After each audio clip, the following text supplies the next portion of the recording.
Bis heute wird Nowruz im Iran und vielen anderen Ländern gefeiert. Nu heißt auf Persisch neu. Ruz der Tag. Mit dem neuen Tag beginnt also das neue Jahr. Schon vor 3000 Jahren wurde das Fest in einer persischen Schrift erwähnt.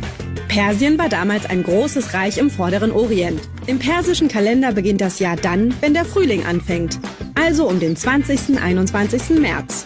Der Jahreswechsel ist jedes Jahr zu einer anderen Uhrzeit. Viele Familien essen an Nowruz Sabzi Polo, Fisch und Reis mit grünen Kräutern.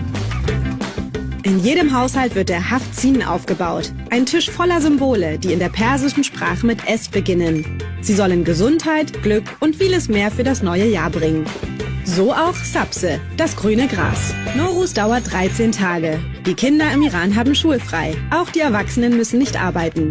Die Familien besuchen sich, picknicken im Grün und singen und tanzen, um den Frühling zu begrüßen.